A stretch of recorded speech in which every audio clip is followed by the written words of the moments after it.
नमस्कार, मैं हूं वंदना त्यागी और आप देख रहे हैं न्यूज़ 18 राजस्थान का डिजिटल चैनल। और आज बात करेंगे ओमान की खाड़ी में हुए उस अमेरिकी सैन्य हमले की जिसने भारत को गहरा झटका दिया है। इस हमले में 3 भारतीय नाविकों की मौत हो गई है और अब उनके शव भी बरामद कर लिए गए हैं।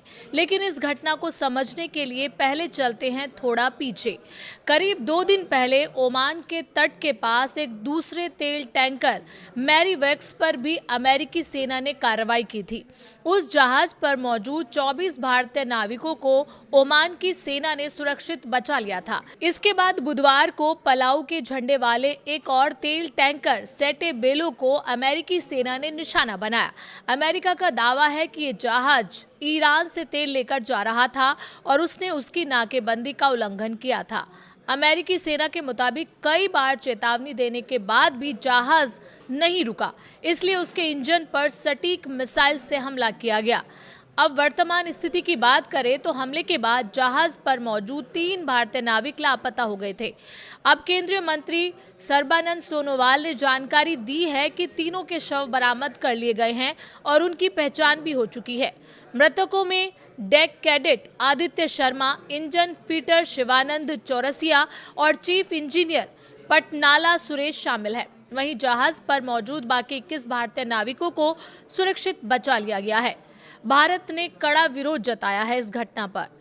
इस घटना के बाद भारत सरकार ने अमेरिका के उप मिशन प्रमुख को तलब कर कड़ा विरोध दर्ज कराया। विदेश मंत्रालय ने साफ कहा है कि कारोबारी जहाजों को नागरिक ढांचे को निशाना बनाना बंद होना चाहिए और अंतर्राष्ट्रीय समुद्री मार्गों पर सुरक्षित और निर्बाध आवाजाही सुनिश्चित की जानी चाहिए। ओमान में मौजूद भारतीय दूतावास भी लगातार राहत और बचाव कार्य पर नजर बनाए हुए है। आखिर क्यों बढ़ा तनाव? दरअसल अमेरिका और ईरान के बीच कई महीने से तनाव चल रहा है।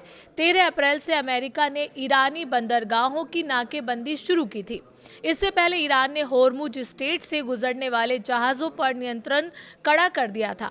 हालांकि अप्रैल में दोनों देशों के बीच अस्थायी युद्ध विराम हुआ, लेकिन लगातार हमलों और आरोप प्रत्यारोप के कारण हालात फिर बिगड़ते चले गए। अमेरिका के राष्ट्रपति डोनाल्ड ट्रंप ने भी ईरान पर शांति समझौते में देरी करने और अमेरिका को गुमराह करने का आरोप लगाया है। कुल मिलाकर ओमान के पास हुए इस हमले ने सिर्फ 3 भारतीय परिवारों से उनके अपने छीन लिए, बल्कि अंतर्राष्ट्रीय समुद्री सुरक्षा और भारतीय नाविकों की सुरक्षा को लेकर भी बड़े सवाल खड़े कर दिए हैं।